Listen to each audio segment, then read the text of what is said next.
Hello दोस्तों, नमस्कार। आप सभी का स्वागत है आपके अपने यूट्यूब चैनल एक्सेस एकेडमी पर।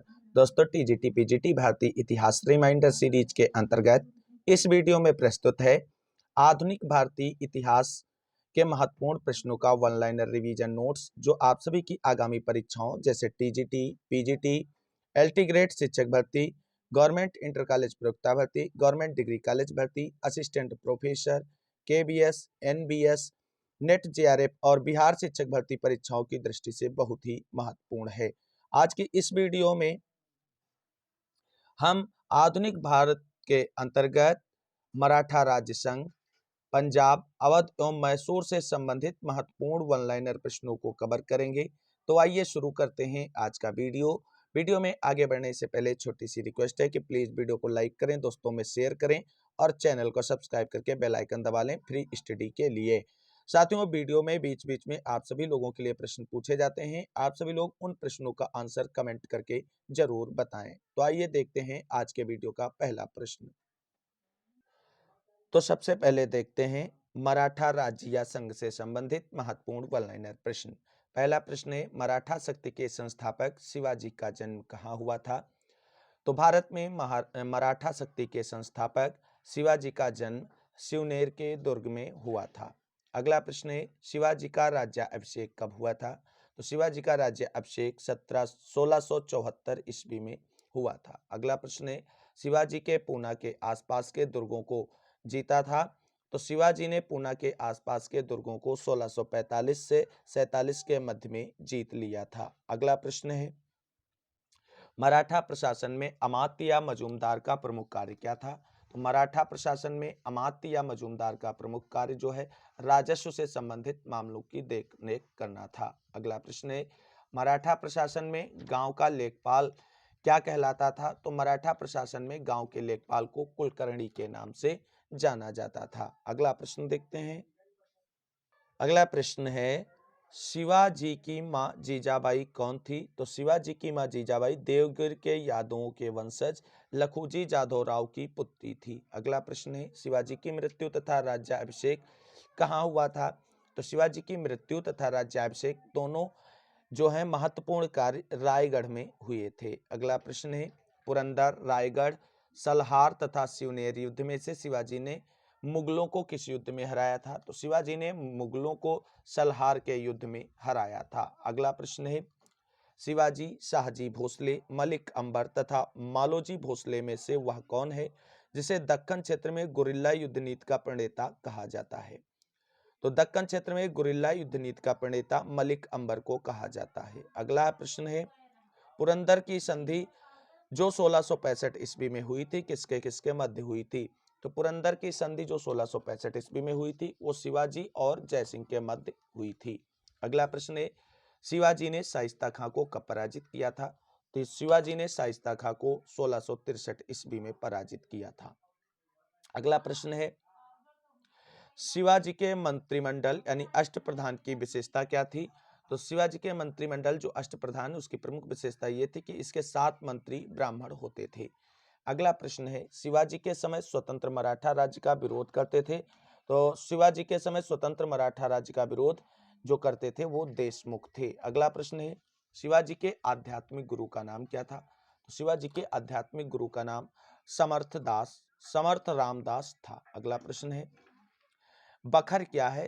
तो इतिहास रचना के वर्णनात्मक साधन जो थे उन्हें बखर के नाम से जाना जाता था। अगला प्रश्न है, बालाजी बाजीराव, बाजीराव प्रथम, बाजीराव द्वितीय तथा बालाजी विश्वनाथ में से वह कौन है जिसे शिवाजी के पश्चात गुरिल्ला युद्ध पद्धति का महानतम प्रतिपादक वर्णित किया गया?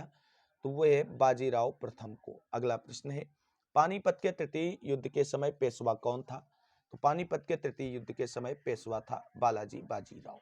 अगला प्रश्न है, पानीपत का तृतीय युद्ध कब हुआ था? तो पानीपत का तृतीय युद्ध 1761 ईस्वी में हुआ था। अगला प्रश्न है, पानीपत के तृतीय युद्ध में मराठों की तरफ से तोपखाने की कमान किसने संभाली थी? तो पानीपत के तृतीय युद्ध में मराठों की तरफ से तोपखाने की कमान इब्राहिम खां गारती ने संभाली थी। अगला प्रश्न है, पानीपत के तृतीय युद्ध के दौरान मराठा सेना को रसद की आपूर्ति का कार्य सौंपा गया था। तो मराठा सेना को रसद की आपूर्ति के लिए जो कार्य सौंपा गया था गोविंद बल्लाल खेर को सौंपा गया था। पेशवा के पतदाम नामक कर लगाया था, तो पेशवा ने पतदाम नामक कर जो है विधवा पुनर्विवाह पर लगाया था। अगला प्रश्न है संगोला की संधि कब हुई थी? तो संगोला की संधि 1750 ईस्वी में हुई थी। अगला प्रश्न है पानीपत के तृतीय युद्ध में मराठों की ओर से लड़ते हुए मरने वाला मुसलमान सेना नायक कौन था? तो वो था इब्राहिम खान गारदी। अगला प्रश्न है राजा राम की मृत्यु उपरांत उसकी विधवा ताराबाई ने शासन किया था। तो राजा राम की मृत्यु के उपरांत उसकी विधवा ताराबाई ने अपने अल्पायु पुत्र शिवाजी द्वितीय के नाम से शासन किया था। अगला प्रश्न है मराठों तथा अंग्रेजों के मध्य सालबाई की संधि कब हुई थी? तो मराठों तथा अंग्रेजों के बीच सालबाई की संधि 1782 ईस्वी में हुई थी। अगला प्रश्न है सालबाई की संधि का मुख्य परिणाम क्या था? तो सालबाई की संधि का मुख्य जो परिणाम था वो मराठों के साथ 20 वर्ष की शांति थी। अगला प्रश्न है सालबाई की संधि के अनुसार अंग्रेजों ने मराठा पेशवा स्वीकारा था। तो सालबाई की संधि के अनुसार अंग्रेजों ने माधव नारायण राव को मराठा पेशवा स्वीकार किया था। अगला प्रश्न देखते हैं। अगला प्रश्न है मराठा अंग्रेज और मराठा के मध्य सूरत की संधि कब हुई थी? तो सूरत की संधि 1775 ईस्वी में हुई थी। बसीन की संधि 1802 में किसके किसके मध्य हुई थी? तो 1802 ईस्वी में होने वाली बसीन की संधि अंग्रेज और पेशवा बाजीराव द्वितीय के मध्य हुई थी। अगला प्रश्न है मोकासा दान क्या था? तो भूमि संबंधित जो था उसे मोकासा दान कहा जाता था। अगला प्रश्न है वह जिसके काल में अष्टप्रधान मंडल में पंत प्रतिनिधि और हुकूमत पनाह नामक दो नए पद जोड़े गए, वो थे छत्रपति राजा राम। अगला प्रश्न है जो सही सुमेली तथ्यों से आधारित है, जिसमें एक तरफ शिवाजी के अंतर्गत केंद्रीय शासन के विभागों के नाम और दूसरी तरफ उन विभागों के अध्यक्षों के नाम दिए गए हैं। तो राज परिवार एवं दरबारी मामलों से संबंधित विभाग के अध्यक्ष को मंत्री कहते थे, विदेशी मामलों से संबंधित विभाग के अध्यक्ष को सुमंत कहते थे, वहीं शाही पत्र व्यवहार संबंधी विभाग के अध्यक्ष को सचिव, वहीं वित्त विभाग के अध्यक्ष को अमात्य के नाम से जाना जाता था। अगला प्रश्न है पेशवाओं का सही कालक्रम क्या होगा? तो पेशवाओं का सही कालक्रम सबसे पहले बालाजी बाजीराव, फिर माधवराव प्रथम, फिर माधव नारायण, फिर बाजीराव द्वितीय। अगला प्रश्न है शिवाजी से संबंधित विभिन्न घटनाओं का सही कालक्रम क्या होगा? तो सही कालक्रम है सूरत की पहली लूटमार 1664 ईस्वी, पुरंदर की संधि 1665 ईस्वी, आगरा आगमन 1666 ईस्वी और राज्याभिषेक 1674 ईस्वी में हुआ था। शिवाजी ने सूरत को दूसरी बार कब लूटा था? इस प्रश्न का आंसर आप सभी लोग कमेंट करके जरूर बताएं। अगला प्रश्न है शिवाजी को मध्यकालीन समय के सर्वाधिक रचनात्मक प्रतिभावान व्यक्ति के रूप में देखा है? तो जदुनाथ सरकार ने देखा है। अगला प्रश्न है पेशवाओं का सही कालक्रम क्या है? तो पेशवाओं का सही कालक्रम है बालाजी विश्वनाथ, बाजीराव प्रथम, बालाजी बाजीराव और माधवराव। तो ये थे शिवाजी और मराठा राजसंघ से संबंधित महत्वपूर्ण वन लाइनर प्रश्न। अब देख लेते हैं पंजाब, अवध एवं मैसूर से संबंधित महत्वपूर्ण वन लाइनर प्रश्नों को। पहला प्रश्न इसके अंतर्गत है मुर्शीद कुली खां, शहादत अली खां, फर्रुखसिया तथा शुजाउद्दीन में से स्वतंत्र अवध प्रांत का संस्थापक कौन था? तो अवध प्रांत का संस्थापक शहादत अली खान था। अवध का अंतिम नवाब कौन था? तो अवध का अंतिम नवाब वाजिद अली शाह था। अगला प्रश्न है अवध का अंग्रेजी साम्राज्य में विलय हुआ था। तो अवध को अंग्रेजी साम्राज्य में कुशासित राज्य की घोषणा करके मिला लिया गया था। और अवध का अंग्रेजी साम्राज्य में विलय किसके शासन काल के दौरान हुआ था? अर्थात उस समय गवर्नर कौन था ईस्ट इंडिया कंपनी की तरफ से, या किस नीति के तहत हुआ था, उसका भी आप सभी लोग आंसर कमेंट करके बताएं। अगला प्रश्न है बेलेजली की सहायक संधि को स्वीकार करने वाला अवध का नवाब कौन था? तो उसी प्रश्न का आंसर आपको मिल गया है, तो उस शहादत अली का था। अगला प्रश्न है द्वितीय आंग्ल मैसूर युद्ध की समाप्ति किससे हुई थी? तो द्वितीय आंग्ल मैसूर युद्ध की समाप्ति मंगलौर की संधि से हुई थी। अगला प्रश्न है शम्स उल मुल्क की उपाधि किसने धारण की थी? तो शम्स उल मुल्क की उपाधि हैदर अली ने धारण की थी। अगला प्रश्न है मद्रास का वह गवर्नर जिसने टीपू सुल्तान से मंगलौर की संधि की थी? तो मद्रास का गवर्नर लॉर्ड मैकार्टनी ने टीपू सुल्तान से मंगलौर की संधि की थी। तृतीय आंग्ल मैसूर युद्ध कब हुआ था? तो तृतीय आंग्ल मैसूर युद्ध 1790 से 92 ईस्वी के मध्य हुआ था। अगला प्रश्न देखते हैं। अगला प्रश्न है इलाहाबाद की संधि कब हुई थी? तो इलाहाबाद की संधि 1765 ईस्वी में हुई थी। अगला प्रश्न है, मोहम्मद शाह ने 1748 में सफदरजंग को नियुक्त किया था? तो साम्राज्य का वजीर नियुक्त किया था। अगला प्रश्न है, महाराजा रणजीत सिंह सिखों के मिसल से किस मिसल से संबंधित थे? तो महाराजा रणजीत सिंह सुकर चकिया मिसल से संबंधित थे। अगला प्रश्न है, शाह शुजा एवं रणजीत सिंह के साथ अंग्रेजों की त्रिपक्षीय संधि कब संपन्न हुई थी? तो शाह शुजा, रणजीत सिंह और अंग्रेजों के मध्य त्रिपक्षीय संधि जो है 1838 ईस्वी में संपन्न हुई थी। अमृतसर की संधि कब हुई थी? तो अमृतसर की संधि 1809 ईस्वी में हुई थी। रणजीत सिंह के विदेश मंत्री का क्या नाम था? तो महाराजा रणजीत सिंह के विदेश मंत्री का नाम फकीर अजीज उद्दीन था। अगला प्रश्न है, राजा रणजीत सिंह ने विश्व प्रसिद्ध कोहिनूर हीरा किससे प्राप्त किया था? तो शाह शुजा से प्राप्त किया था।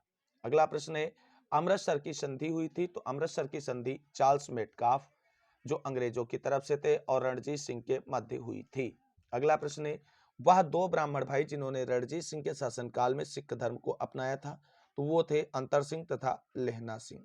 अगला प्रश्न है, महाराजा रणजीत सिंह की तुलना में नेपोलियन बोनापार्टा से किसने की है? तो महाराजा रणजीत सिंह की तुलना नेपोलियन बोनापार्टे से विक्टर जैकवे मांट ने की है। अगला प्रश्न है, बक्सर के युद्ध में अवध का नवाब भी पराजित हुआ था, वह कौन था? तो बक्सर के युद्ध में पराजित होने वाला अवध का नवाब शुजाउद्दौला था। अगला प्रश्न है, द्वितीय आंग्ल मैसूर युद्ध कब हुआ था? तो द्वितीय आंग्ल मैसूर युद्ध 1780 से 84 के मध्य हुआ था।